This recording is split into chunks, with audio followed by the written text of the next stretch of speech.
This hearing of the Senate Small Business Committee will come to order.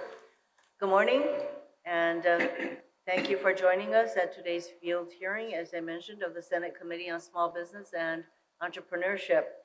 I thank our witnesses for being here today and everyone who made this hearing possible, including the University of Hawaii at Hilo's College of Hawaiian Language, which is hosting us here. I'd like to begin by acknowledging the tragedy that continues to unfold on Maui, as well as the fires here on Hawaii Island.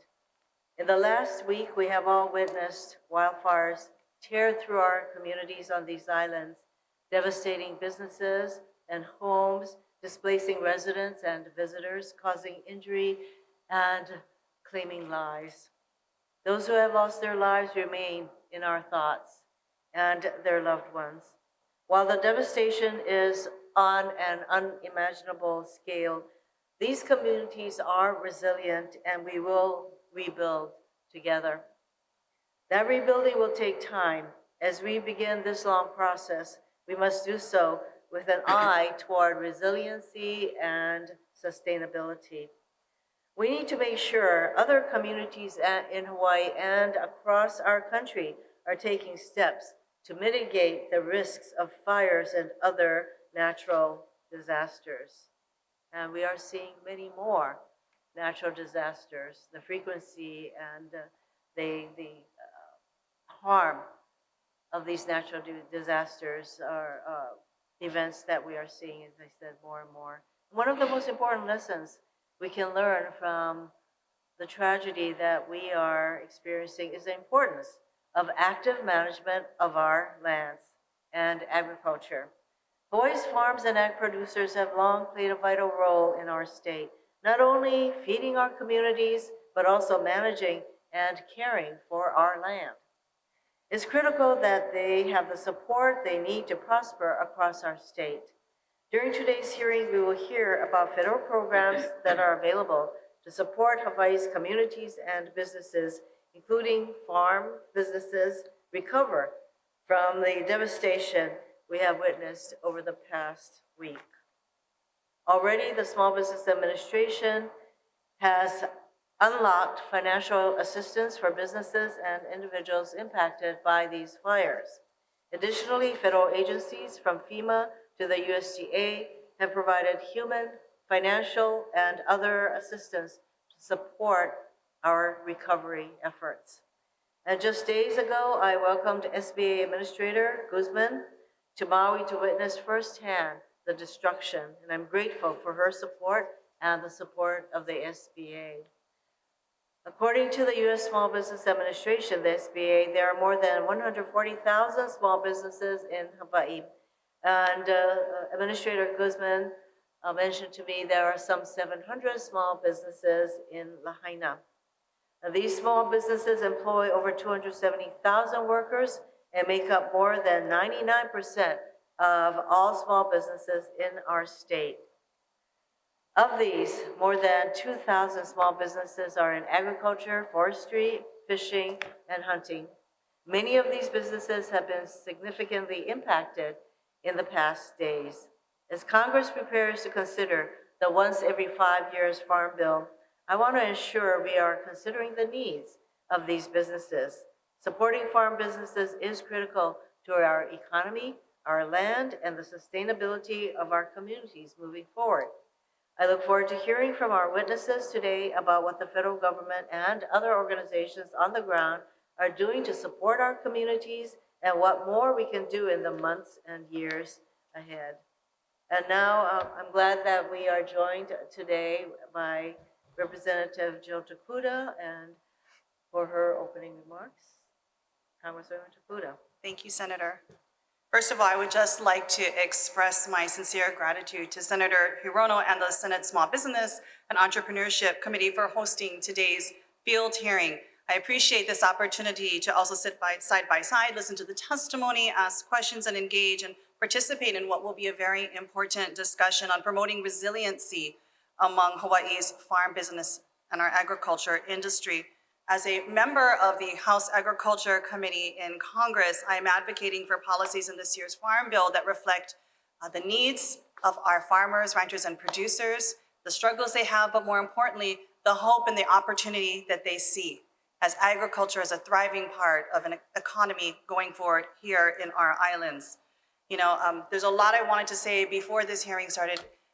When we're thinking about this weeks ago, and as Senator Hirono so eloquently said, so much has happened in the last week that really shifted all of our thoughts and our minds and where our hearts are at this very moment. What I can say is, though, we have experienced devastation here in Hawaii before. Agriculture is no stranger to this as well. If you think of the way of sugar and pine, we know that at the end of the day, we must stick together, pull together to be resilient, to overcome, and provide for our families and for our communities.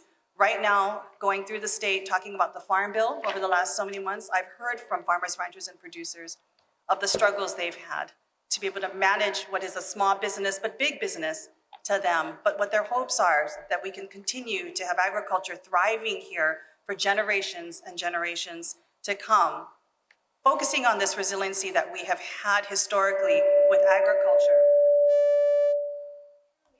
Even the mic agrees, this is a very important topic, worthy of amplification.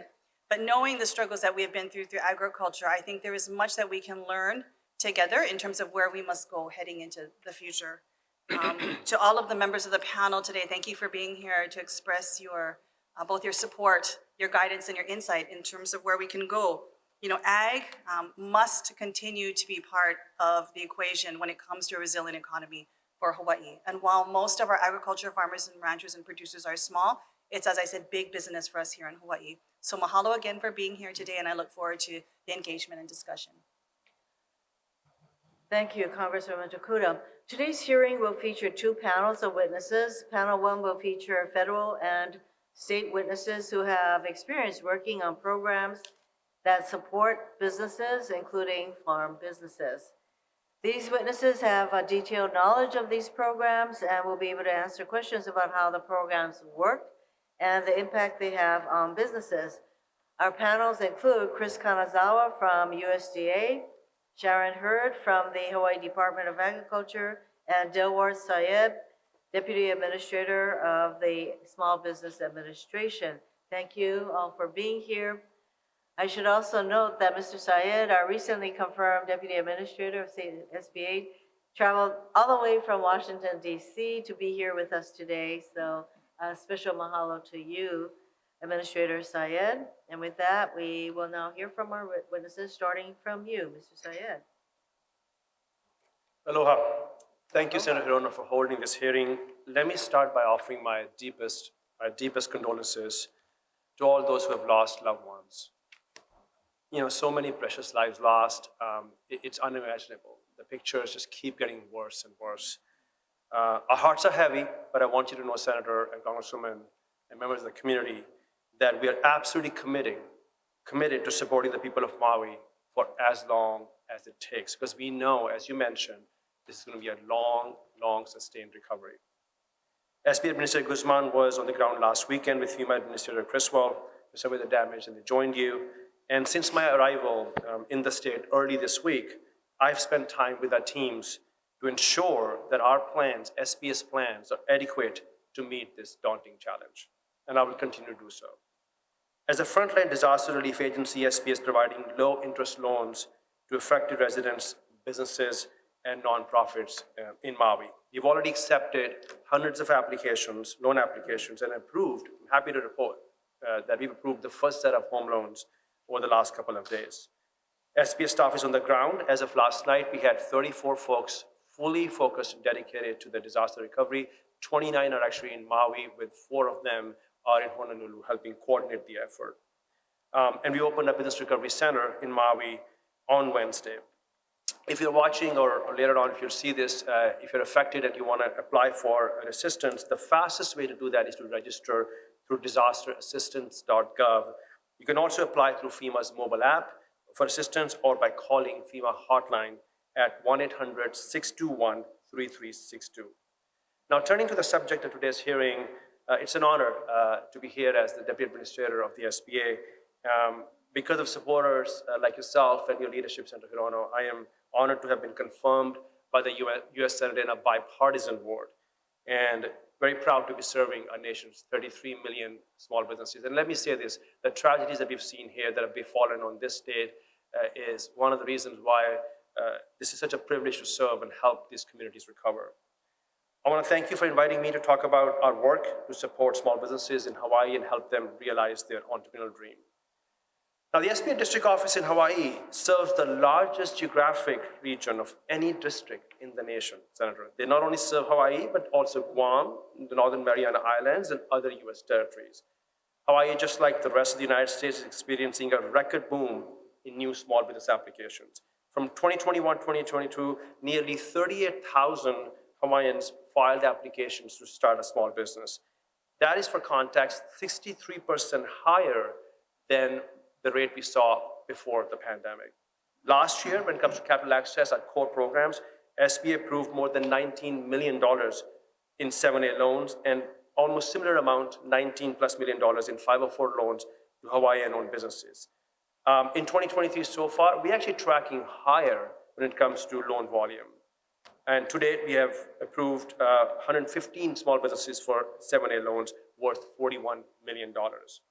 Another very important way we help small businesses is by plugging them into SBA services through our resource partner network. Here in Hilo, we have our Hawaii Small Business Development Center that provides in-person services to business owners on the Big Island. Last year, the overall SBDC network in Hawaii served more than 1,250 clients, helped 67 new businesses get started, and supported more than 3,300 local jobs. I want to highlight one of these success stories here in Hilo. Emily Taro was born on the Big Island and studied agriculture at the University of Hawaii. She and her husband started Pona Chicks. Many of you may be familiar with the business. It's an organic chicken farm. Today, their operation encompasses more than 25 acres, and their chicken is sold all across the state. Emily's business benefited from resources available through SBA's resource partner. But we also want to acknowledge that there are many agriculture businesses that don't have access to those resources, that we got to reach to them. And yesterday we met a number of coffee growers in Kona Center who clearly could use our assistance as well, especially when it comes to exporting. We know that only 11% of agribusinesses in Hawaii export internationally, and we want to change that. SBA's Office of International Trade helps businesses access the capital necessary to enter foreign markets. We also provide grants to state organizations to help small businesses export through the State Trade Expansion Program, or STEP. Since 2018, Hawaii has received $2.6 million in STEP grants, which has led to $5.8 million in exports. As the administrator and I travel across the country, the number one challenge we hear from small businesses is about access to capital. And especially when it comes to small dollar lending, Senator, especially under 150K, that has dried up, and it has gone down significantly over the past decade. So to address this gap, SBA has unveiled two very important new rules this year to reduce the unnecessary burden that prevents some lenders from participating in our programs. Based on feedback we received from our lending partners, we have simplified the process for lenders to make an SBA loan. We're also working to drive more competition in the marketplace so that business owners in Hawaii have more options to secure financing that is backed by SBA. We removed an outdated moratorium on small business lending companies, SBLCs, which will expand access to capital in the underserved market. And let me underscore that point. That moratorium on SBLCs had been in place since President Reagan's administration. For 41 years, we could only support 14 SBLCs in our entire union. And now, thanks to the lifting of the moratorium, we have the opportunity to open 3 more SBLCs that will serve communities such as Hawaii. Again, Senator, thank you so much for the opportunity to be here. I look forward to your questions.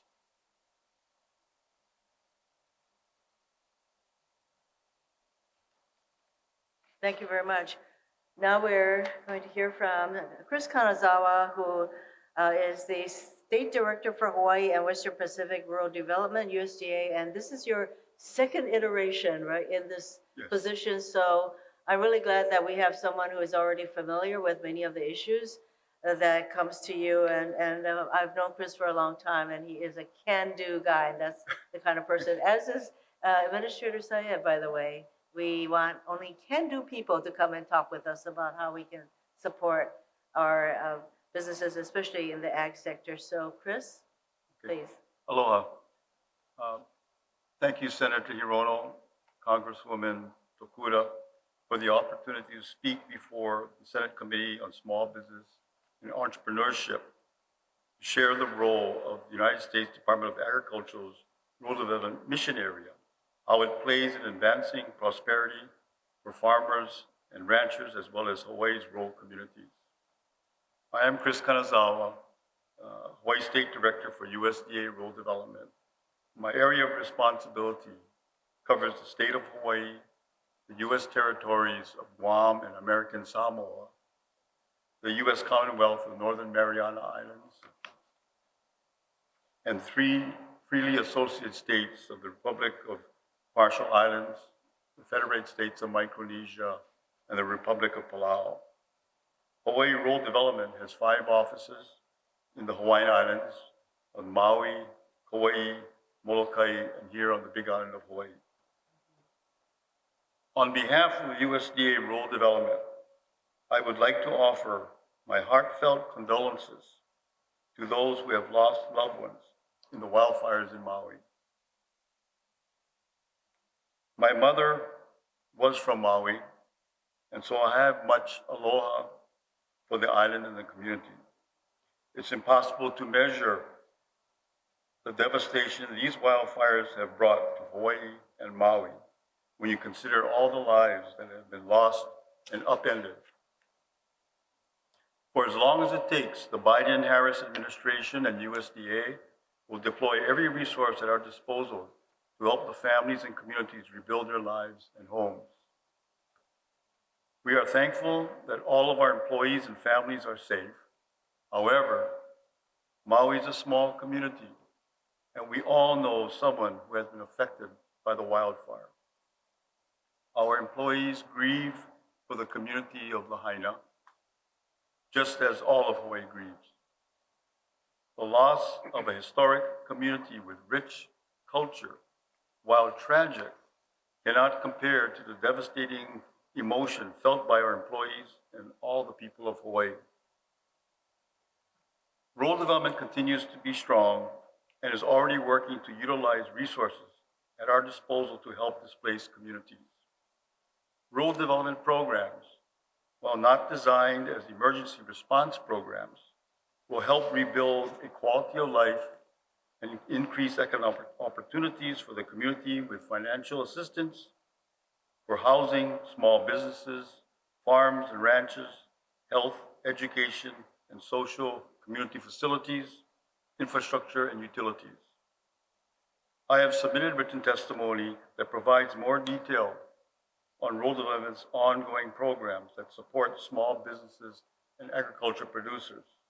And I'm happy to follow up on any questions you may have. But I would like to spend my time with you today, talk about the rural development is doing, what rural development is doing as it relates to the current disaster efforts. We are reaching out to all of our housing borrowers affected by the wildfires with We Care letters, offering claims and payment assistance packages. Rural development has increased its housing repair grants from $30,000 to $40,000 and waiving age requirements. We are taking inventory of vacancies in rural development's multifamily housing projects that may be used to offer temporary housing for displaced residents. Rural development also has emergency and intermittent and imminent community water assistance grants that are available to help communities prepare and recover from an emergency that threatens the availability of safe, reliable drinking water. Rural development is the long-term rebuilding partner. We're here for the duration and stand by, ready to support our rural communities. Rural development programs will play a key role in rebuilding the devastated communities from the ground up. Rural development's rural housing services will provide financial assistance for affordable housing and community facilities for medical, education, social, and public service needs. The Rural Business and Cooperative Services will assist small rural businesses for facilities and equipment, technical assistance, energy efficiency systems and improvements, and working capital. And the rural utilities will finance basic water and wastewater infrastructure, telecommunication, high-speed internet, broadband, and electric infrastructure. This committee and the agencies on this panel have the greatest opportunity to support these businesses to rebuild and reopen. And rural development and USDA are prepared to stand by and help.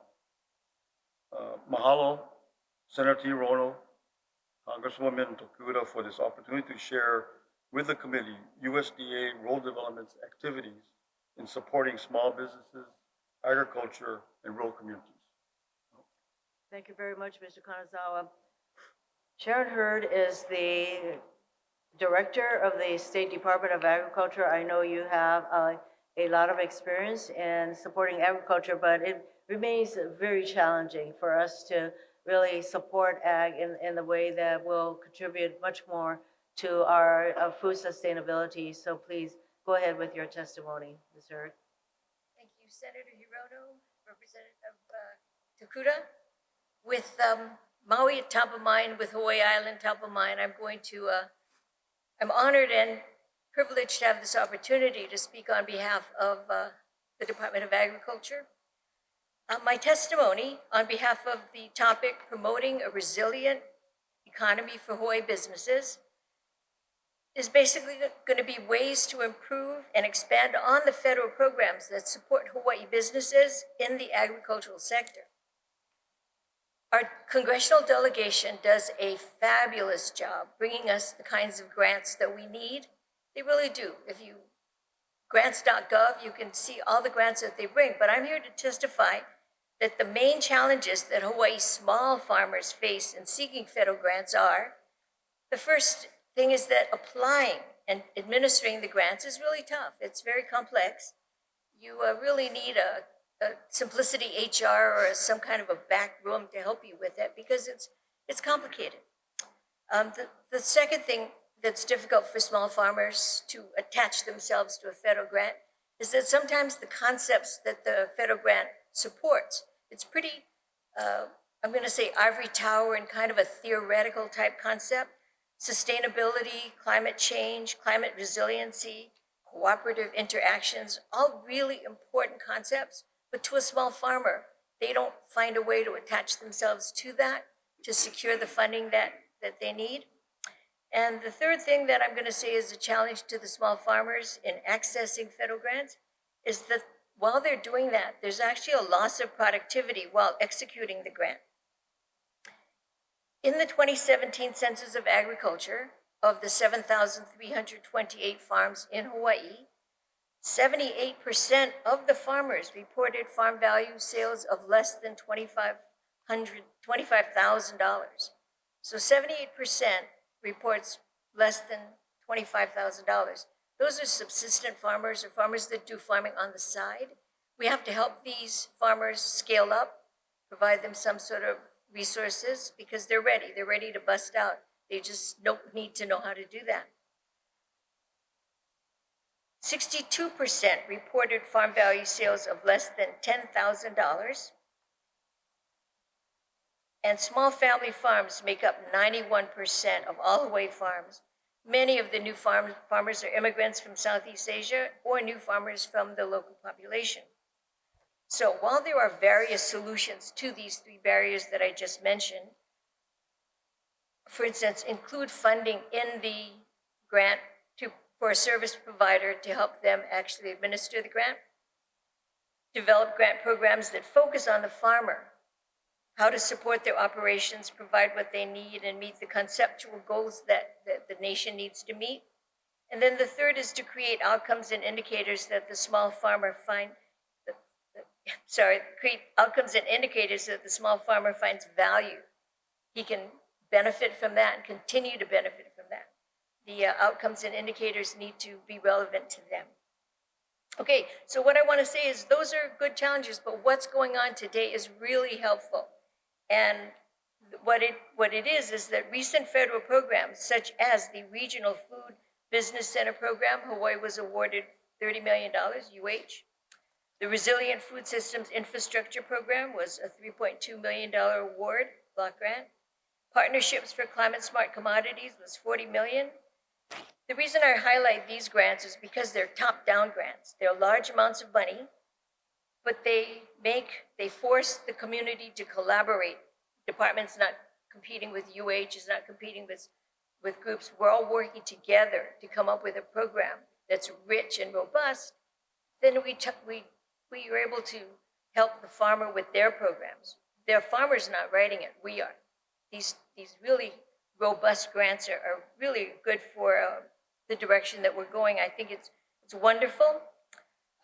Programs, however, programs such as the Special Crop Block Grant Program or micro grants for food security, they also are wonderful and really make a difference. They're game changers for the small individual type farmers. So the programs you're providing, excellent. I like the focus on the regional type partnerships as well as the individual farmers. And I think that pandemic has really focused us on resilience. And I think a lot of our programs today are focused on resilience. So thank you for the opportunity. Waiting for the questions. Thank you. We'll now move to approximately 20 minutes of questions from me and Congresswoman Takuda. So, Ms. Hurst, since we heard from you last, you talked about a lot of federal grants that are available. Are they, first of all, are the grants applicable enough in terms of the criteria for small businesses, particularly farmers, to apply for these grants? Or are there aspects to these grants that make it hard for our people to qualify? And also if there is enough in grant funds that go to our farmers. And I think I heard you say that the 75% of our people in ag make less than 25,000. So are those some of the limitations in applying for federal grants in the ag sector? I think what you're doing today is really. Can you get closer to your mic? Yeah, sure. please? I think what you're doing today is really good. You're actually targeting that group of people that are reporting income of less than sales of less than 25,000 with grants like the current Resilient Food Systems Infrastructure Grant. The one component in that grant that was really insightful was the equipment piece. You awarded between $10,000 and $100,000 to small businesses for equipment with no match. Now that is a really impactful piece, because if you're a food hub and all you need is additional refrigeration to take in food from an additional 20 farmers, refrigeration is expensive for a food hub. But with this $100,000 limit, they can go out and buy 4 different freezers and start really scaling up and helping the farmer then, passing it on to the farmer to grow more and make more. So that was good. As far as what you said earlier, do we need more money? Senator, the micro grants for food security was a wonderful grant. It was difficult to administer, but the amount of money, $5,000, made such a difference to the individual homeowner. And are those grants from USDA? Yes, USDA AMS. So I think that we need to recognize how important it is for flexibility for USDA. And Mr. Kanazawa, I visited with the largest food bank in Hawaii. And one of the most desirable things that their clients need are fresh fruits and produce. They cannot use, as far as I understand, USDA money for those items that our food banks have to use private sources of funds to acquire the fresh produce. But we don't get enough of it. And this is something that I want to very much follow up with you, that we don't get, I think, our share, Hawaii, our share of the kinds of this kind of produce that goes to other food banks in the rest of the country because of distance, because of other limitations. And for Ms. Hurd, we would like our food banks to purchase, and right now they can't use federal resources to do that. So somewhere along the way, we need to have these things come to, a cooperation and to identify that this is an issue and to work on it because this is another way that we can support ag in Hawaii. And ag in Hawaii needs a lot of support. And even the food banks being able to purchase our farmers' produce, that would be, I think, a very positive step. So, Mr. Kanazawa, I'd really like your assistance in figuring out this part of USDA's limitations. Mr. Syed, I know that SBA is one of the agencies and what we refer to as all of the family of federal agencies that are present on Maui, and SBA is going to be a long-term partner in our recovery. So how long will SBA be on Maui? Can you tell us in terms of helping the recovery efforts there? Because there are some 700 businesses, small businesses. I don't know whether they have already signed up. I mean, they're still going through a huge time of loss. So can you just talk a little bit about how your presence will continue on Maui, which is my hope and expectation? Absolutely, Senator. So we were on the ground literally as soon as the disaster hit. And what I can assure you is that we will stay on the ground as long as it takes to support those who need us, small business owners as well as residents, because we also process home loans as well as folks who've lost personal property, including cars. And you can see in pictures, virtually everyone lost their vehicle as well. So in short, we're going to stay there. As the president said, federal response and SBA, I can speak on behalf of the SBA administrator, that we will be on the ground for as long as it takes. Let me also share with you that when you look at what's happened in the country when it comes to fire disasters, Paradise, California, my home state, it was big news about a year ago, 2 years ago, devastation that you had never seen in the state. The city has yet to recover. This takes a long time. Yes. And this is even, frankly, more challenging here.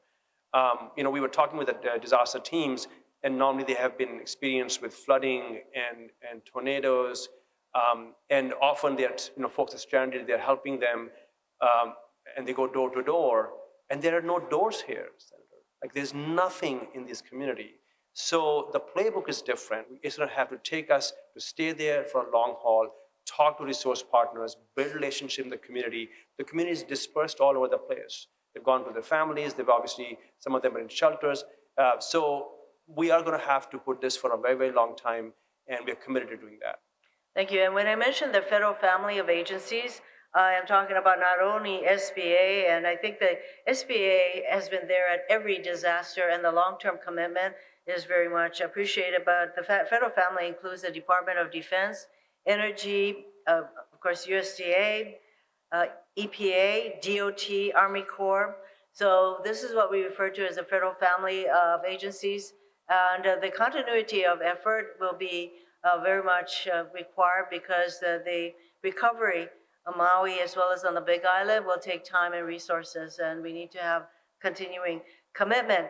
As we focus on the support for ag, especially as Congresswoman Tokuda is on the ag committee, and we are working on the 5-year new farm bill, it's going to be really important that that bill reflects a lot of support for the kind of agriculture that we have in Hawaii. We are not the commodity crops, we are specialty crops. Everything in Hawaii is considered specialty crops. And for too long, in my view, our ag programs have supported the commodity crops. That would be cotton, soybeans, those are the big commodity crops, and we do not have any of those. So I want to make sure, working with Congresswoman Tokuda, that the next farm bill very much reflects the commitment to the small farmers that we have. Mr. Syed, you also heard from the coffee growers yesterday in Kona, and I think they said that they don't have that much familiarity with SBA and what programs SBA offers. So what is the thing that you mentioned to them that you would be committed to doing and working with them? Absolutely. And well, actually, let me echo what you said. Hawaii is the only state in the union that produces coffee, and I think many of us are coffee drinkers, and we should appreciate that. So I hear you. There needs to be greater awareness of SBA resources to our agricultural businesses here, including coffee growers. So what I proposed was that I want to lead a session, a virtual session where we can expose our breadth of our services and programs to Kona-based coffee growers so they know what are the various loan programs, other entrepreneurial development programs that they can benefit from. We have welcomed a new head of rural affairs. Anna is here with me, and so she will help lead that. And I'll personally be involved in that as well to make sure that folks know what programs we have to support them. I'm really glad that you heard from the coffee brewers directly, because one of the challenges that we always face is really the awareness of the people here, and I would say especially in the rural communities, awareness of the support they can get from federal programs, so they need to know about it. Outreach is really important, and follow through. So it was really great that you were there. Congresswoman Tokuda. Thank you. And I just wanted to reiterate as well, Senator Hirono did mention our desire to be able to purchase more food for our food banks from our local producers. She and I are actually leading up the effort to really make sure in the 2023 Farm Bill that we have the TFAP direct purchase go through, so non-contiguous states like ourselves can really make sure we can do direct purchasing and we can purchase right from our farmers and get nutritious food into to our people, onto their tables. So really appreciate her leadership on this particular effort and working with me on this. Mr. Saeed, I want to take it from two approaches. One, the lender perspective, and one, the applicant perspective. So I want to start with the applicant perspective, which I think is important. You mentioned a decline in small dollar lending that we've seen, likely primarily among the 7A small loan program, so 150,000 or less. Is SBA able to offer technical assistance, and for us here in Hawaii, language access for those individuals that really need it to make these loans more accessible for people? Can we look at even more streamlining and simplicity because of the disaster situation that we're in? And I know collateral requirements are still in existence for loans of 50,000 to 150,000. Is there some consideration to maybe removing some of those collateral requirements? And as you look at Lahaina, going up to 500,000, we're going to see significant loans needed given the scale of the damage. Can we also consider some additional easing back of the collateral requirements given the kind of money that's going to be required of people who right now have nothing? Absolutely. So two very important points that while we're on the ground, we want to make sure we assist applicants who, by the way, are traumatized right now as we speak, assessing what all they have lost, which is virtually everything, and what their decisions are about rebuilding their lives and businesses. And when I was looking at the data, there's a significant minority population, obviously, the Vietnamese communities, the Filipino community, Native Hawaiian population, and we are looking at what language assistance we can provide.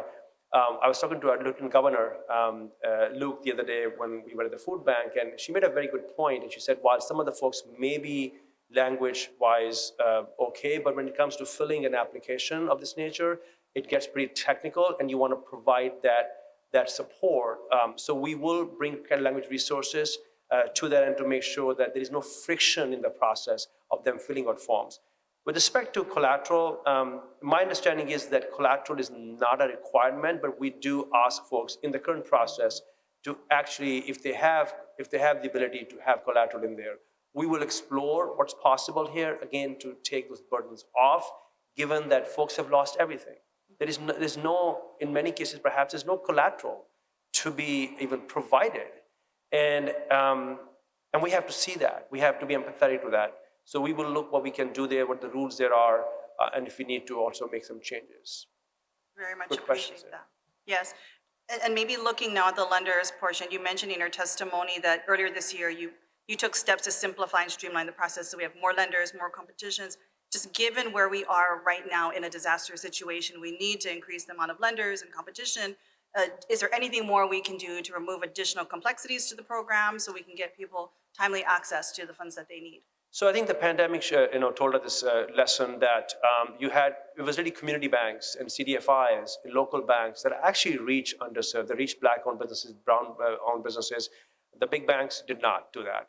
And here again, we are in a similar situation, and that's precisely why, Congresswoman, we've been making these steps, realizing that we're going to see more instances of these disasters in the face of climate change, and we want to make lending more available at folks' doorsteps.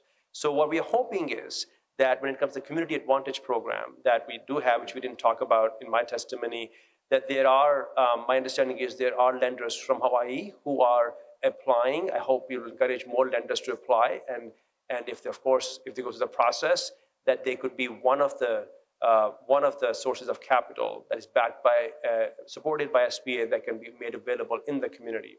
What we have to recognize is, I think we all have said this is not a 1 week, 2 week, 1 month, 2 months, 6 month, 1 year problem. This is a multi-year problem.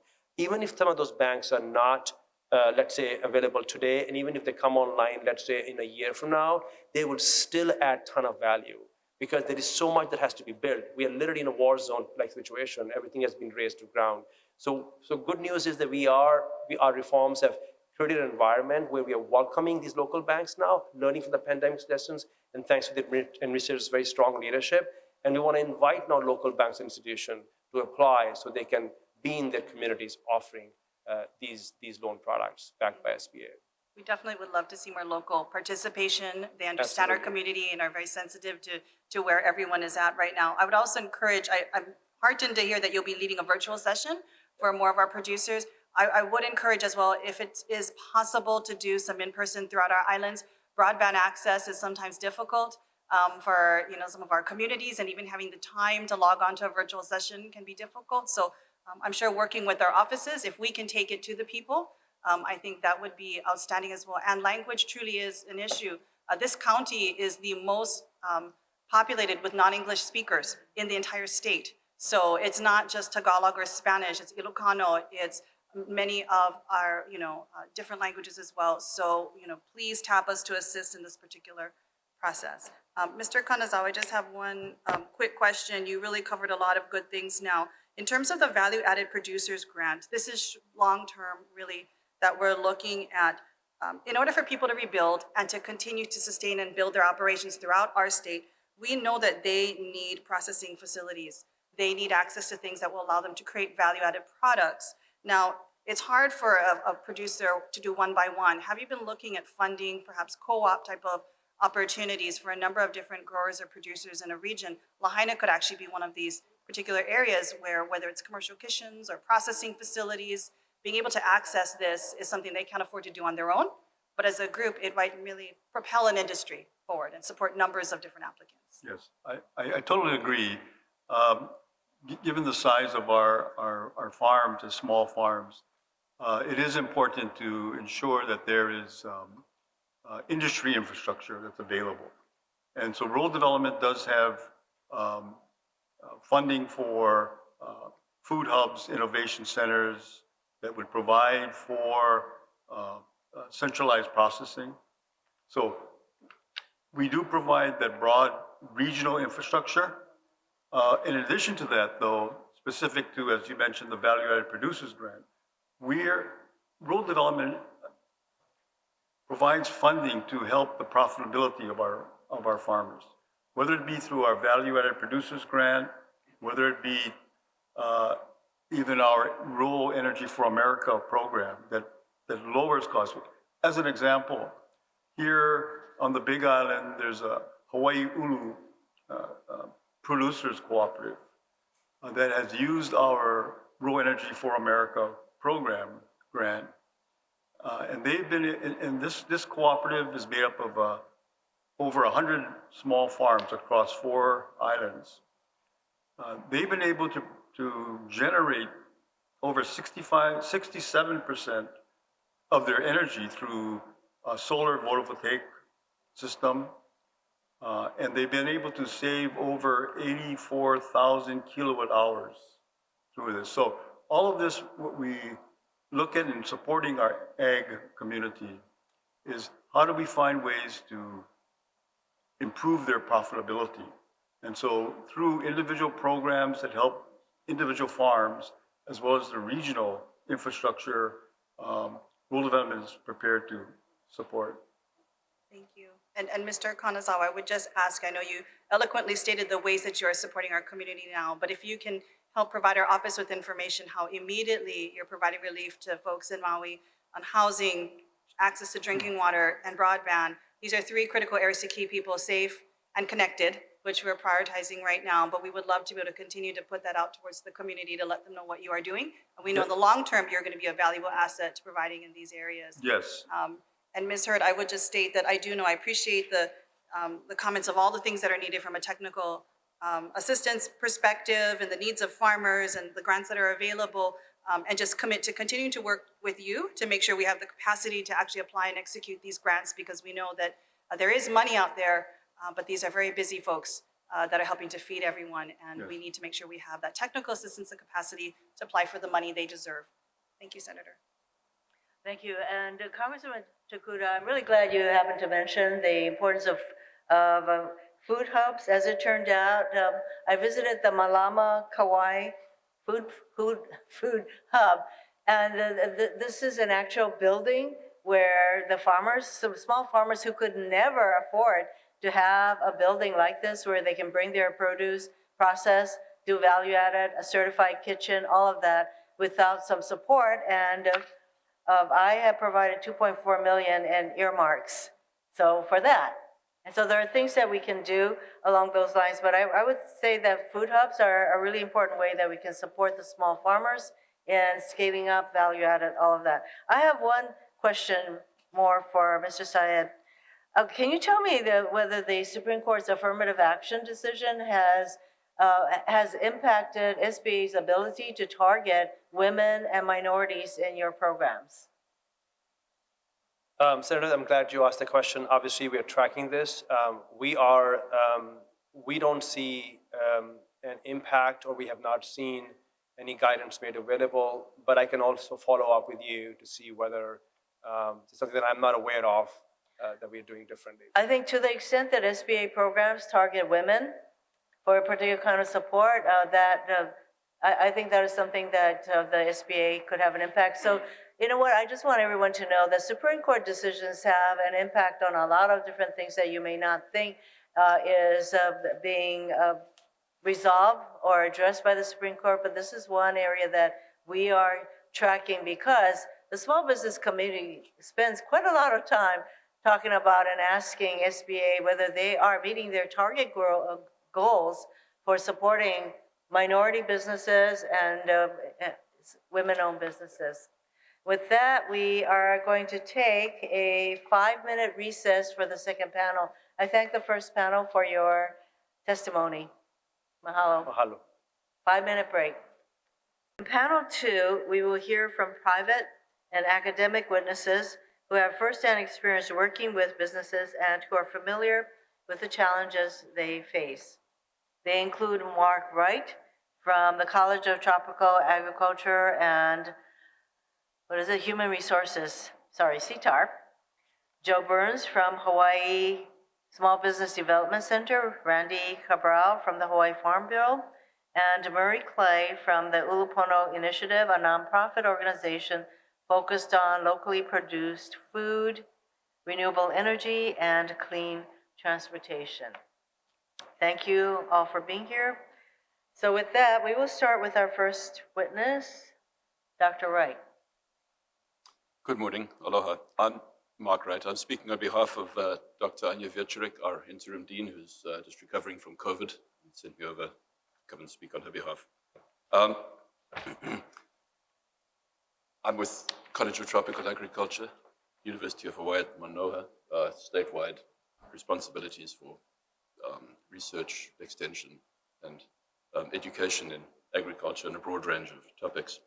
We're the founding college of the University of Hawaii, as you probably all know. We play a role in wide-ranging transdisciplinary education, which provides extensive support in agriculture, natural resource management, including things like invasive species management and so on, which are fundamentally important, as we know, to the state.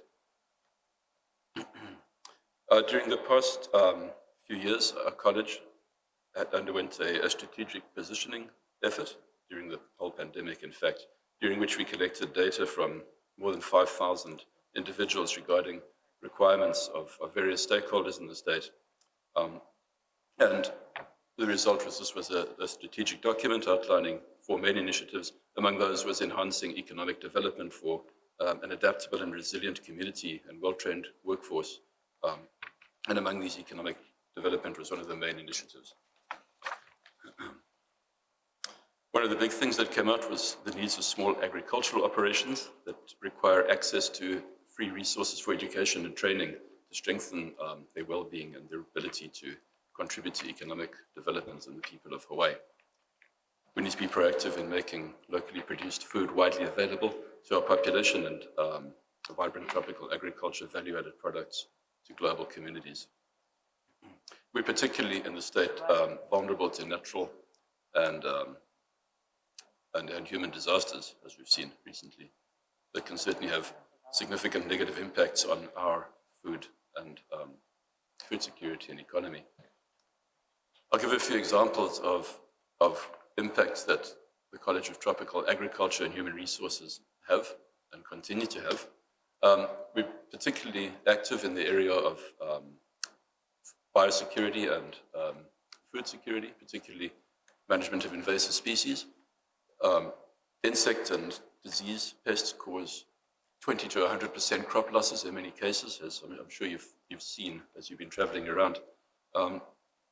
We have entomologists and plant pathologists who work on managing these problems, developing environmentally friendly options for managing these pests. Some examples recently, development of integrated pest management for coffee berry borer, a severe pest of coffee, which has saved approximately $132 million for that industry in terms of pest management alone. We work in other crops such as macadamia nuts, papaya, vegetable crops, the whole range. Turf and landscape pest management is another huge issue. You're probably aware of the issues we're having on Oahu and now Kauai with coconut rhinoceros beetle, which decimates coconut palms. CETA is also involved in food safety training. We have a program that's been able to train almost 560 farmers recently in complying with food safety requirements. We work on culturally important staple foods and specialty crops, things like taro, ulu, and then floriculture as well, of course. We have a sustainable organic ag program that contributes to training people in organic agriculture statewide, as well as contributing to workforce development. We have the Hawaii One Ag program, which focuses on students developing their education in terms of being able to work immediately in agriculture. Our Go Farm program does a similar thing where we have immediate training for people who are interested in entering the agricultural sector. Natural resource and environmental management is another substantial component of what we do. We have people working on the natural environment, working on invasive species management, fire management, and many other issues related to environmental management. Our college also addresses family and consumer issues. For example, healthy family development, the role of older people in society, providing environments that are healthy for young people, and developing a good economic sense and so forth. So in summary, we require lots and lots of resources to be able to contribute to continuing to do these things and be an economic driver in the state. And I'll stop there. Thank you.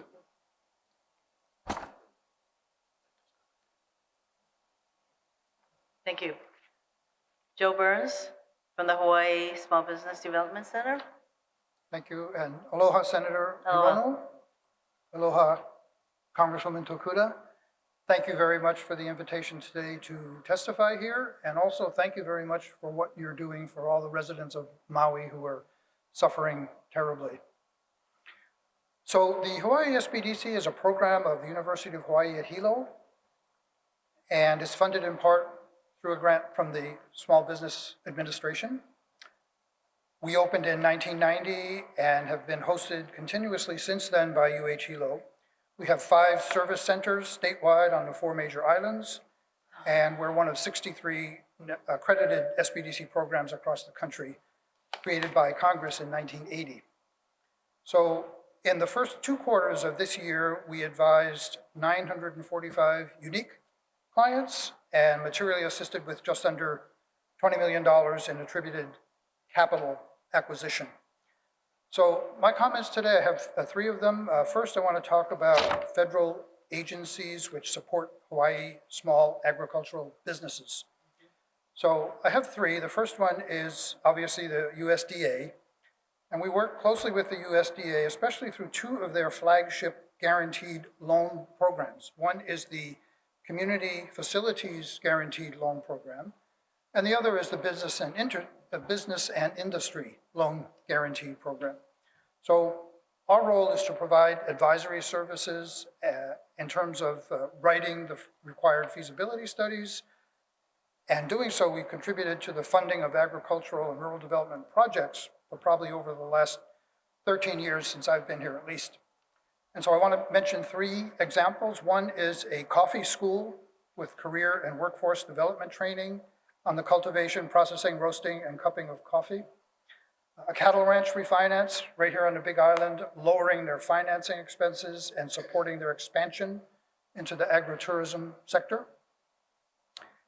And the third one is a rural urgent care medical clinic on Kauai, which is not really an agricultural project per se, but the clinic helps to attract and retain rural residents, such as farm owners, farm workers, by providing urgent medical care in the rural community that surrounds it.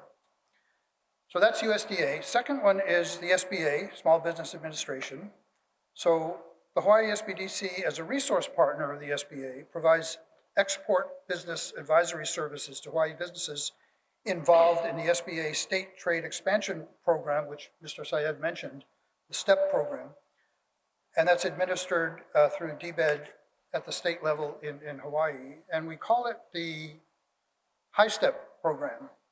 So we cover areas such as export planning, international market research, export financing, including the SBA's excellent guaranteed export finance programs. And the reason I mention that is because these services and export loans are very, very helpful for local value-added ag product creators. Senator Hirono talked about commodities. We don't produce commodities, but we do produce specialty products. So these would fit in that category. And then some examples of high step assistance that we provided to value-added ag businesses include a vertically integrated cacao grower and craft chocolate manufacturer and exporter, a distiller of heirloom Hawaiian sugarcane varietals producing high-quality rum, and a manufacturer of reusable cloth food wraps using 100% Hawaiian beeswax. And then the third program we probably don't think about in terms of agriculture, but that's the Treasury Department's Small Business Credit Initiative, SSBCI, which provides funding support for both equity and debt access to capital programs. And there is also a technical assistance element of the program under which the Hawaii SBDC will be receiving funding to provide businesses financial literacy and management improvement services to socially and economically disadvantaged entrepreneurs and very small businesses outside of Oahu. So potential recipients of this technical assistance would tend to be farm and rural businesses just because of their location. My second comment relates to how to improve federal programs that support agriculture and rural communities. One specific idea refers to the USDA Community Facilities Guaranteed Loan Program, which I mentioned. There is a requirement that under certain circumstances, applicants must obtain the examination opinion of a CPA attesting to the validity of the assumptions in the financial feasibility report. In our experience, it has been very difficult to find those local CPAs who are willing and capable to do that examination opinion when it is required. So then our applicants have to turn to the mainland CPA firms, which in our experience are very expensive and sometimes not willing to do it because they don't know Hawaii very well. And that creates a barrier to completing a potentially valuable project. So I'd just like to ask if there's not such a mechanism already. I wonder if the USDA would consider making available specific funding to facilitate that CPA examination opinion when it's required. And then my last comment is I would very much like to thank Senator Hirono for co-sponsoring the SBDC Improvement Act of 2023, which reauthorizes the National SBDC program enhances its effectiveness. There are 3 provisions of the bill that I'd like to highlight before I close. One is Section 2, which adds depth and detail to the existing mandated reporting to Congress with respect to the SBDC's annual entrepreneurial development activities. Section 3 allows SBDCs to use a limited amount of SBA cooperative grant funding for marketing purposes. And Section 7 strengthens the protection of client confidentiality. So in closing, may I say that we are grateful for the committee's continuing support of federal programs which help to sustain agriculture and rural businesses in Hawaii for the accomplishment of the shared goals of reducing food insecurity, removing barriers to pursuing agriculture, and providing the capital and technical assistance necessary to foster a robust agricultural community. Thank you. Thank you. I just want to note that I think there is an echoing in here. It's a little bit hard for us to hear you all, but speak into the mic. And apparently our mic is picking you up, but if you can, speak very clearly into the mic. Randy, vast years of experience in being an advocate for Unfortunately, our farmers. 5 minutes is not going to be able to cover it. What was that? 5 minutes is not going to be able to cover a whole lot of stuff. You have a lot to impart. Thank But, you. Please yeah. proceed. Although Senator Hirono, Congressman Takuda, thank you for the opportunity to provide testimony. My name is Randy Cabral. I'm president of the Hawaii Farm Bureau. Organized in 1948, the Hawaii Farm Bureau is comprised of 1,800 farm families, members statewide, and we serve as Hawaii's voice of agriculture. The Farm Bureau is the biggest general agricultural organization in Hawaii. We represent our members' interest in public policy at the county, state, and national levels. We operate as a trade group for agriculture.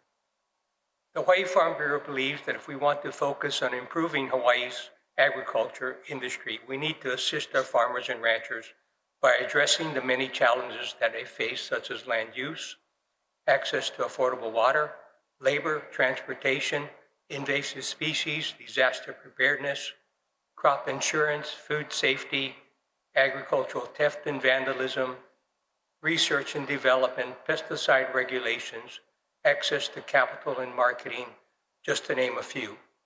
I'd like to take the time to discuss a few priority issues that we would like to see more federal support for. Number one is invasive species have become one of the most challenging problems impacting Hawaii. Many invasive species are damaging Hawaii's environment and state's economy. Agriculture has a vested interest in this matter and is one of the major casualties when invasive species are introduced. Every year, numerous new pests are introduced into the state, such as the coqui frog, coffee berry borer, axis deer, macadamia felted cockcid, little fire ant, coconut rhinoceros beetle, small hive beetle, varroa mite, two-line spittle bug, just to name a few. We must do a better job of protecting Hawaii's agriculture industry's environment and the general public by preventing the introduction and establishment of harmful pests. Our port of entry biosecurity program is essential to prevent invasive species from entering the state. USDA inspects check-in and carry-on luggage for outbound passengers from Hawaii, but there is no USDA inspection of luggage pre-entry into the state. The only barrier is the state Hawaii plant and animal declaration form that passengers fill out on the plane before arrival. It is essential that more effective measures be put in place and that Hawaii needs to have USDA help. Second item is farm labor. Shortage of agricultural labor has been an ongoing problem for years, but has gotten worse. The shortage of willing and able workers, affordable housing for farm workers, and competition from alternate employment are several of the pressing farm-related issues that need to be addressed. The H-2A program was created to provide farmers with legal workforce to fill jobs on a seasonal basis when there is insufficient number of willing and available U.S. workers. In H-2A, employers' labor costs frequently approach 40% or more of their total production cost. And for many of these producers, H-2A labor costs typically constitute 80 to 90% of their total annual payroll. Many of Hawaii's small producers simply cannot afford to participate in the H-2A program. There is a need to be an alternative to the HDA program that will work for the small producers. Transportation. Hawaii's position as the world's most isolated location, as well as being in a series of islands, presents major challenges to the state's agriculture industry. One of the barriers to expanding agriculture in Hawaii is the cost of transportation.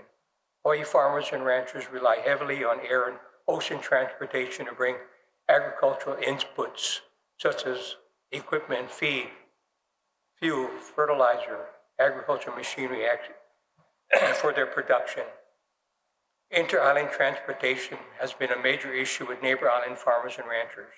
The majority of agricultural lands are on the neighbor islands, yet the population center is on Oahu. Neighbor island farmers and ranchers are disadvantaged when competing with fellow farmers and ranchers on Oahu due to the additional transportation costs of bringing in supplies and sending products out. Each increase in inter-island shipping rates means increased costs to these farmers and ranchers, costs that usually cannot be passed on to the vendor. USDA FSA's reimbursement transportation cost payment program provides some relief for the high cost of transportation, but is currently nowhere near enough to support enough relief. We need the cap increase to recognize the transportation costs in Hawaii are expensive and necessary. While costs rise, the reimbursement program is capped at $8,000 per year. Renters spend hundreds of thousands of dollars in ocean freight per year.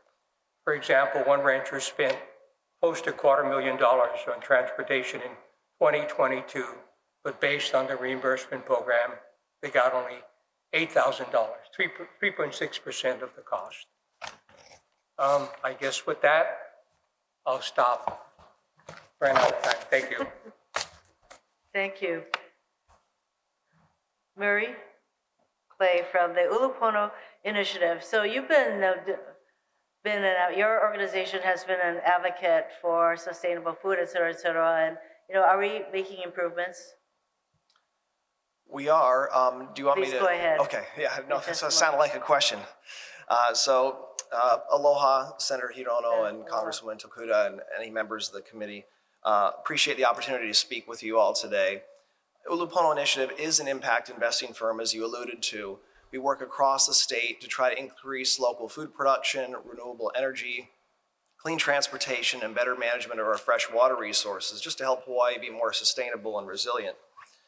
So we are talking today about the significance of federal programs and how federal dollars can be leveraged to support the food system and producers across the state.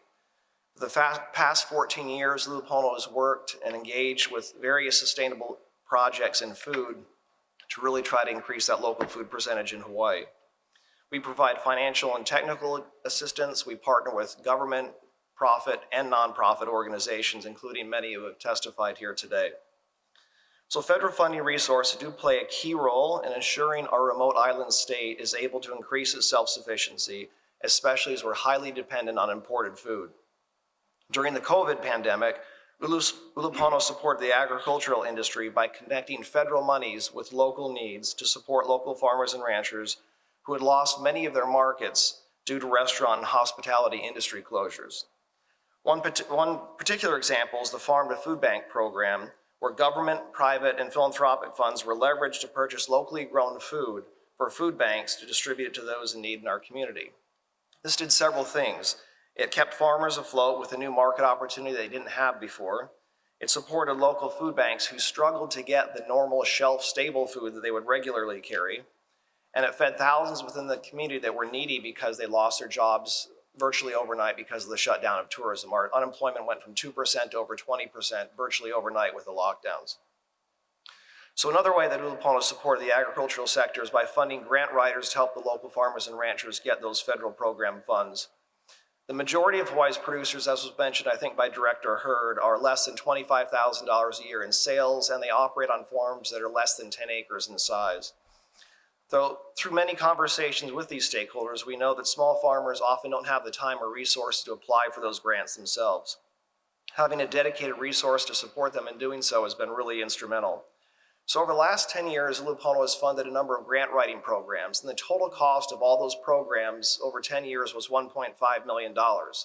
Those grant writers over those same 10 years brought in $133 million of federal funding. That's 88 times what it costs to fund the grant and loan writer. So it's a huge leverage opportunity. In anticipation of the 2023 Farm Bill, we also engaged with stakeholders to help identify which federal programs would be the most effective for helping producers here in Hawaii. And we collaborated with many of the folks that have testified here, including USDA Rural Development, the Hawaii Farm Bureau, the Hawaii Department of Agriculture, and other smaller and statewide groups. So of the 21 federal programs that were identified as being useful, we narrowed it down to 6 priority programs. These are the Reimbursement Cost Transportation Program, which addresses part of what Mr. Cabral was talking about, the Rural Energy for America Program, the Specialty Crop Block Grant, the Non-Insured Crop Disaster Assistance Program, the Livestock Forage Disaster Program, and the Microgrants for Food Security Program, which were also mentioned today. So for your consideration, you'll find that our written testimony suggested amendments for each of these programs, which we think will make it more effective for what producers are actually facing here in Hawaii. In light of what happened on Maui and Hawaii Island last week, these and future federal programs will be especially critical to support the local agriculture industry in providing relief to local farmers, ranchers, and food producers as they recover from these devastating wildfires. It's worth exploring opportunities to make better use of the ag land that we do have. Much of it, as we know, is fallow. Reuse water in the area to produce productive green fire breaks rather than just barren strips of land with no fuel. And increasing capacity around securing federal funds that you as our congressional delegation have helped to make available. So I do thank you for the opportunity to testify, and I'm happy to take questions. Thank you very much. We'll now go to our 20-minute questions. I'm really fascinated, by the way, Mr. Clay, that you have a grant writing program, and what are what kind of people sign up for the kind of training that you provide to enable them to successfully receive grants? Just very briefly. Sure. So we presently fund a grant writer. Our longest funded grant writer is here on the Big Island at the Kohala Center. We also fund grant writers at OACA, which is more focused on Oahu, and then with the Farm Bureau that kind of works, of course, statewide. So those 3 grant writers work with their constituents in their geographic or across the state region to help them even know what they should be applying for and how to apply for it. Because without those skills, you're taking a very, very busy farmer and trying to get them to apply this very complicated thing. It's all well-intentioned, they just don't know how to do it. And so rather than having those funds go to just those that have the best writing skills, they go to those that have the greatest need and can impact our food sector the best. So clearly, there are a lot of grants that have been made available, by the way, through some of the really huge bills that have been enacted by Congress. So the infrastructure bill, the Competes Act, the omnibus bill, and there's more money, for example, to fight climate change. Some $300 billion, there's a substantial amounts in grants, and that is why what you're doing to train grant writing is really important, although part of it is that we could make that, I would say, the application process more clear, shorter, whatever we need to do along those lines. Thank you very much. By the way, you said that you identify 6 priority grants that really make a difference. Are all of these grants being reauthorized? Is there any danger of any of these grants ending? I'm not certain about risk of them ending, but in our written testimony, we put in specific recommendations for wording changes and requirement changes that would make it more beneficial to folks here in Hawaii based on our outreach to local folks, local farmers and ranchers here.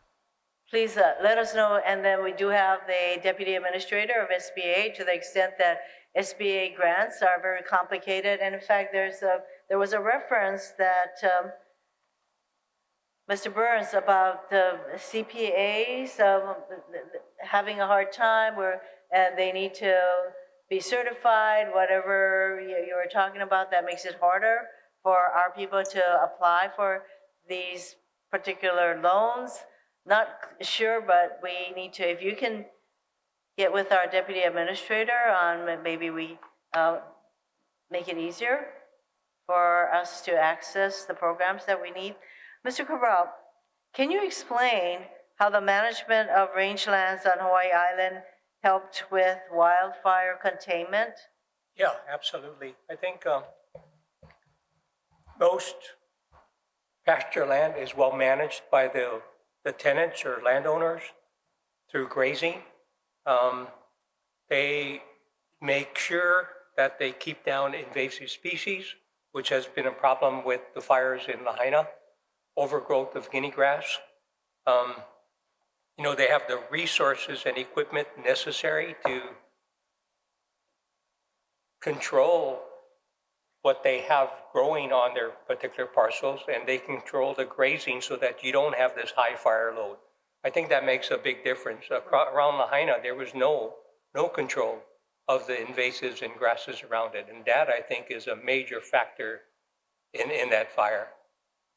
So did these farmers work with any organization to alert them to what they could be doing to make sure that the wildfires are contained should that occur? I think there is a statewide organization, the Wildfire Management Group.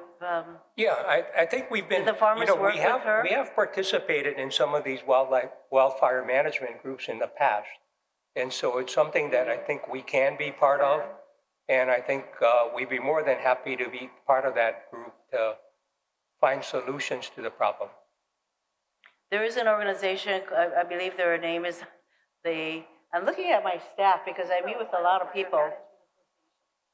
Yes, there we go, the Wildfire Management Association, and they have pretty much mapped in the entire state as to wildfire vulnerabilities, and I think they also worked with your farmers on the Big Island to enable them to do what they needed to do. And I think that kind of awareness and cooperation is really going to be part of the lessons learned.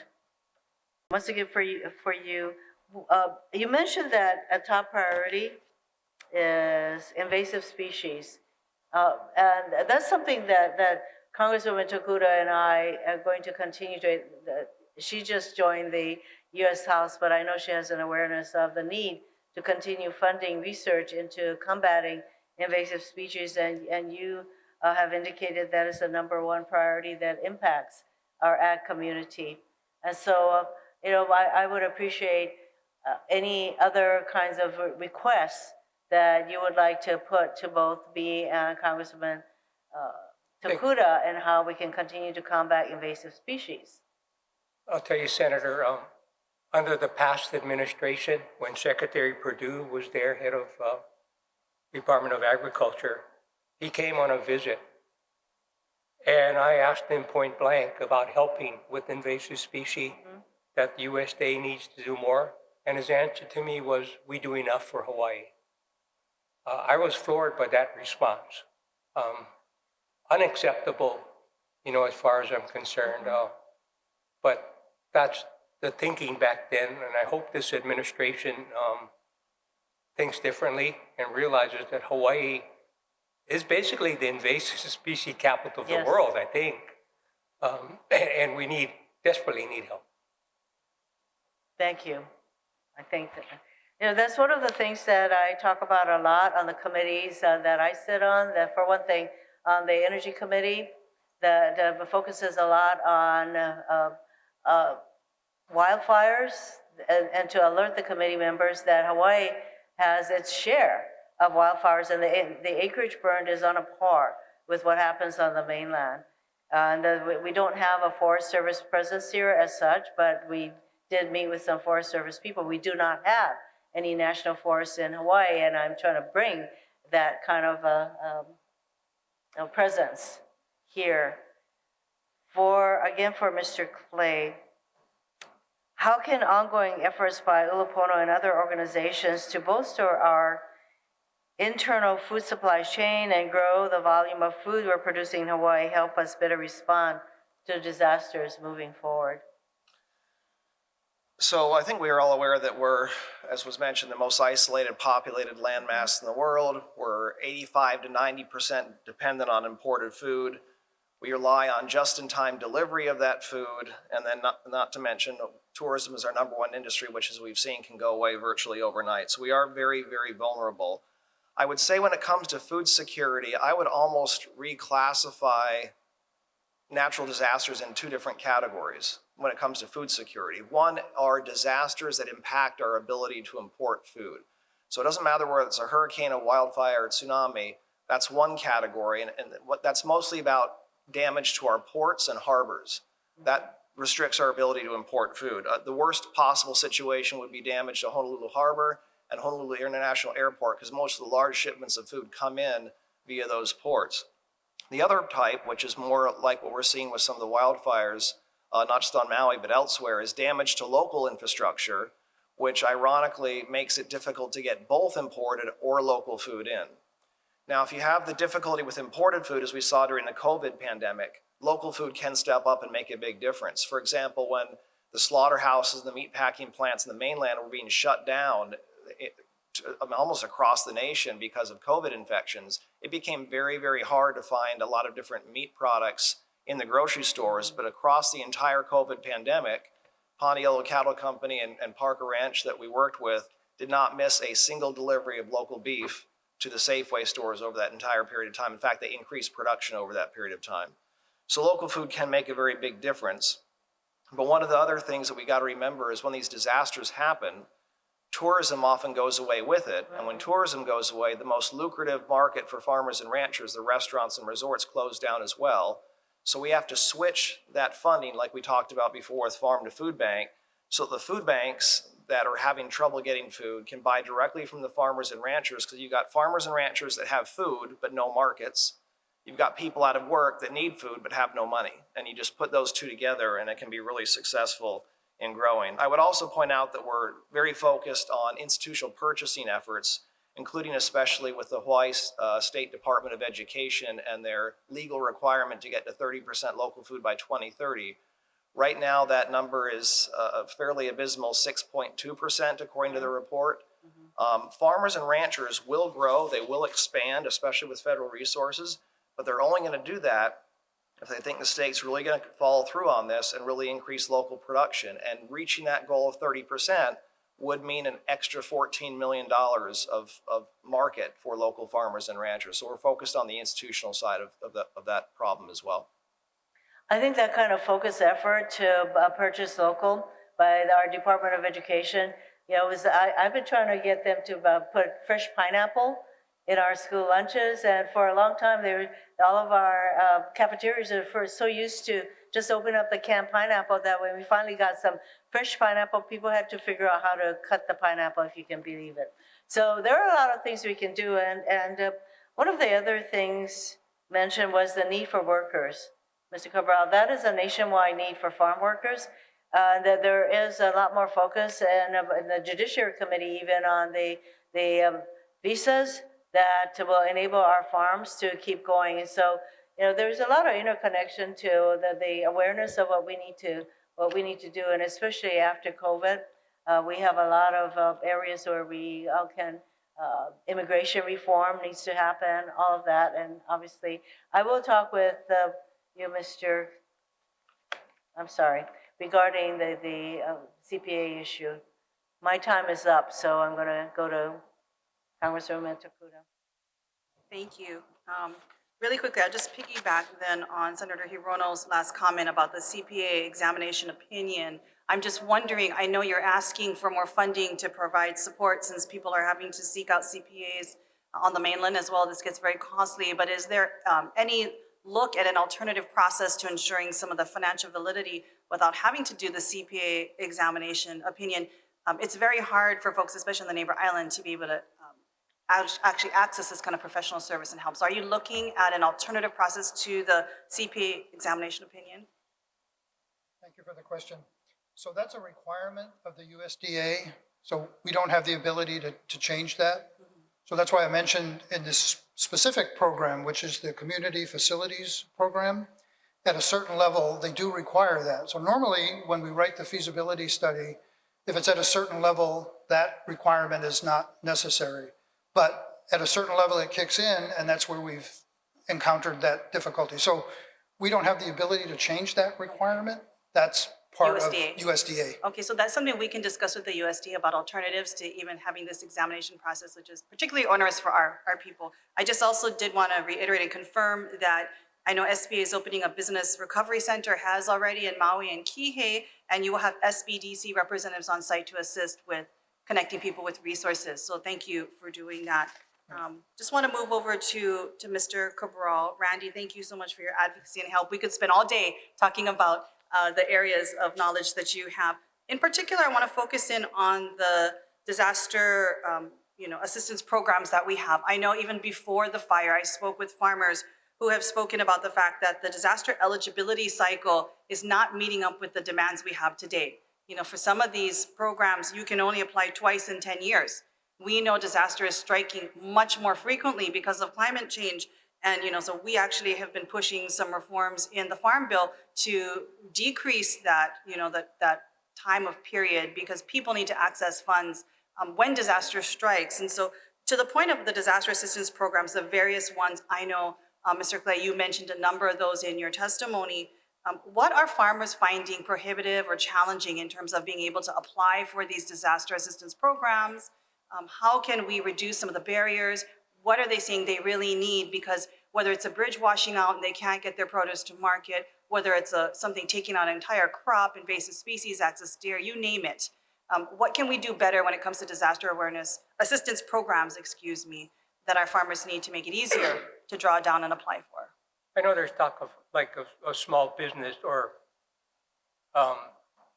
loans, right? Low interest loans. But I think a lot of the farmers are already in debt. So getting another loan is not going to help them. So I think grants would be the preferred method for these farmers. And also there are a lot of immigrant farmers that there's this language barrier. They don't understand the programs. So we need to have somewhere they can go and get interpreters to help them process whatever it takes to be able to get help. So those are the kinds of stuff I think that could help. Absolutely. Are they also finding at this point grants definitely versus loans because they are already cash strapped? But are there other challenges you're seeing with some of these loans, just in terms of whether it's the amount of money and resources we're able to support folks with, reimburse folks with? You mentioned that with the RTCP program, the Transportation Reimbursement Cost Program is being helpful, but quite frankly, not enough to match the costs and whatnot. So just giving us some insight in terms of where we need to beef up certain programs, whether it be grants, reimbursements, or loans, because farmers, quite frankly, it's becoming a make or break, whether you are part of the fire damage or not, to be able to survive. So any thoughts on these? Yeah, I mean, if you take for example, the ranchers that got impacted on Maui, they're going to need feed. But the cost of importing that feed is really hard for them to do. So they need help in being able to get either reimbursement costs or grants to be able to import this feed for the cattle while they recover from that. And I think some of the farmers lost their market in Lahaina. So they need help in finding new markets. And one way of helping them, we talked about the food basket, food banks, purchasing local food.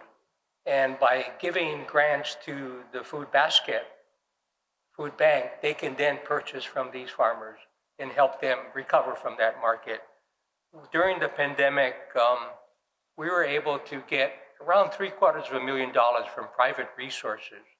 And we took that money and bought from struggling farmers and ranchers, and then gave it to the food basket on the Big Island. So programs like that could really help.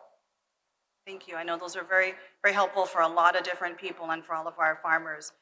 Wanted to jump to Mr. Clay.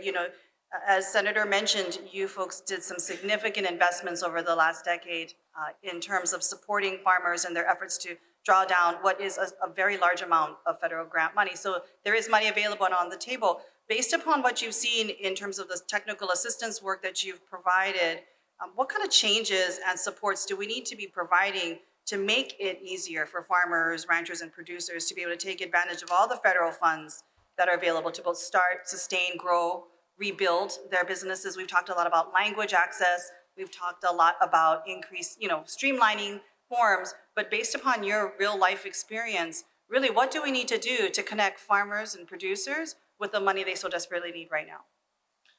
So to start, I'm going to piggyback because it's relevant to something that Randy just said, which is translation services essentially. So I know we're here mostly talking about federal programs, but just as an example, the city and county of Honolulu recently did a small grant program for $50,000 of grants to a whole bunch of farmers. And we worked with the Pacific Gateway Center to fund translation services. And I believe that because of that ability for them to understand and apply, I want to say 3/4, but don't quote me on that. It's definitely more than half of the winners of those grants speak English as a second language. So if they can't access it, they can't understand it, they don't even know what they qualify for, translation can be a big deal. Another one I would say is these grant writers, keep in mind that they're just gems. They're so valuable because they're not just taking farmers and ranchers that come to them and say, hey, I'd like to apply for a value-added producers grant. They don't even know what's out there. They don't know what's available. And so these people kind of counsel them on what grants are available and then help them with the application, sometimes with the business plan and some other things to get these monies in. So I'd say we have a kind of scarce resource here. There's only maybe a half dozen of those types of folks in Hawaii that I'm aware of that are really good at pulling down that federal funding, that know how to do it and can counsel farmers and ranchers to know what to apply for and how to do it. And we gotta hold on to them. There's not many of them here in Hawaii, and training them, I think was mentioned, training more of such people would be of benefit as well. Thank you. You know, and I know there's been a number of different panelists here, and some of these questions I feel like are made for many of them, but just broadly, and Senator did touch upon this in terms of the role, and Randy, you talked about this too, the role agriculture and our ag practices can play in climate change mitigation. I mean, for example, when we take a look at wildfires and brush fires, you know, are we maximizing our placement of farms, maybe targeted, you know, the grazing lands, agroforestry techniques to really be able to slow down a lot of the fire that we're seeing? Obviously, invasive species, as Randy mentioned, plays a role in accelerating the impacts on our land as well, whether it be, you know, fallow lands, whether it be barren lands, all of these different things. We are, in fact, the invasive species capital of the world. As was mentioned, we are also the extinction capital of the world, two very, you know, unfortunate things that we are known for. But sadly, when we do nothing in terms of resources and actually addressing this, it turns deadly. We can't feed ourselves, and you have wildfires like what we have just seen. So there are real consequences and costs, life costs, if we do not act quickly on managing our invasive species threat. So just wondering, speaking to CTAR now, Dr. Wright, is there anyone also working closely with our Department of Agriculture, with our Farm Bureau, our actual producers, to take a look at how we are studying this role of agriculture, how we need to be more proactive in terms of the use of our ag lands, much of which are fallow, that now need to be productive, whether it be agroforestry, whether it be grazing lands, to really understand that we are dealing with climate chaos right now, and we will continue to see more and more of these types of incidences, and we have an opportunity to preempt and prevent some of this using these particular techniques. Yeah, so we do have a program in our Department of Natural Resource and Environmental Management that considers wildfire prediction, modeling, and so on. And I think they're looking at the way land is used and spillover effects of fallow lands with invasive species. And in a general sort of sense, the college recognizes that invasive species is a major impact and that it results in these horrendous, disastrous events like wildfires and so on. So it's a big drive in the college. We're constrained by lack of resources, such as quarantine facilities for biocontrol for invasive species, for example. And those are things we plan for. We have a number of groups of people who work in those areas. Does that answer your question? Well, I think it just points to the fact that we have a lot more work to do. And as is brought up in this hearing, while right now our only protection is a sheet where you check off a box, when we have threats of invasive species, we have noxious weeds, we have guinea grass, we have so many things that are quick burns, we have to do more or it will turn deadly for many of our communities. So thank you, Senator. Congressman, if I could make one comment. And Can you speak into the mic? we were not going to be able to do a whole lot without water. Water is going to be the key to a lot of stuff that we need to do. And unfortunately, there's a lot of controversy over water.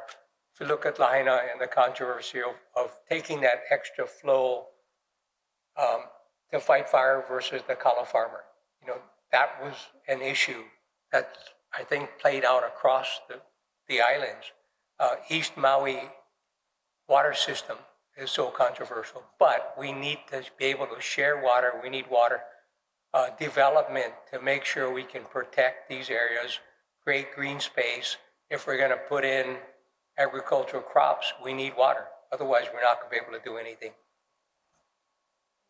As we, excuse me, thank you very much. As we focus on sustainability and resilience in our communities, agriculture has a very large role to play. And yes, agriculture faces many challenges.